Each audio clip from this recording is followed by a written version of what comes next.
breaking news as far as the Bihar elections is concerned. Top sources are telling Times now that Union Home Minister Amit Shah is set to intensify the BJP's poll campaign. We are learning that Home Minister Amit Shah will hold at least one public meeting in every district of the state. In total, the Home Minister is expected to address more than 36 public meetings in the run-up to the Bihar elections. That's the big breaking news that we're getting for you at the moment. In fact, Saket is joining us on the phone line to give us more details. Saket, so it looks like the BJP is now getting ready to go all guns blazing as far as the Bihar elections is concerned. The Home Minister's schedule, or at least details of his schedule, are now out. He's expected to address at least 36 rallies and, more importantly, at least one rally in each of the 38 districts in the state.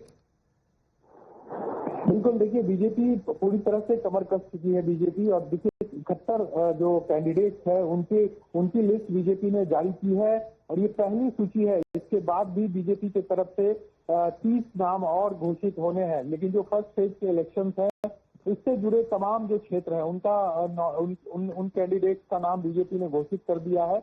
भले विवाद इसके पीछे कई रहा seat बंटवारे को लेकर, लेकिन फाइनली बीजेपी ने 71 कैंडिडेट्स के नाम की घोषणा की है। और अब जो स्टार प्रचारक हैं बीजेपी के, चाहे वो अमित शाह की बात करें या फिर प्रधानमंत्री मोदी की बात करें, और इसके अलावा और भी जो केंद्रीय मंत्री है, अब उनका दौरा बिहार में लगातार होगा। जिस तरह से शेड्यूल भी गृह मंत्री का सामने आया है कि हर जिले में वो एक रैली करेंगे, यानी कि 38 रैली जो है वो अमित शाह गृह मंत्री का होगा। इसके अलावा प्रधानमंत्री का भी शेड्यूल जारी होगा, और फिर जो योगी आदित्यनाथ है, क्योंकि बिहार में बहुत ज्यादा डिमांड होता है योगी आदित्यनाथ का भी। प्रधानमंत्री नरेंद्र मोदी और अमित शाह के बाद अगर किसी नेता को सबसे ज्यादा बुलाया जाता है चुनाव प्रचार में तो वो योगी आदित्यनाथ को, तो उनका भी शेड्यूल निश्चित तौर पर जारी होगा।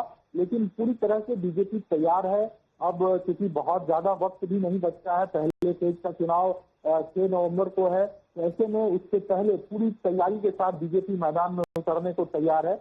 देखना होगा क्योंकि महागठबंधन जो विपक्ष में है उसके तरफ से अब तक सीट बंटवारे को लेकर कोई ठोस कदम नहीं उठाया गया है। कैंडिडेट जो है वो पार्टियों की तरफ से जारी जरूर किए जा रहे हैं। तब देखना होगा आगे किस तरह से चुनाव प्रचार में ये पार्टियां उतरती हैं। Right, absolutely. So the BJP fielding their big guns for the campaign, and we could expect in a few days from now, maybe even the Prime Minister's schedule to be out.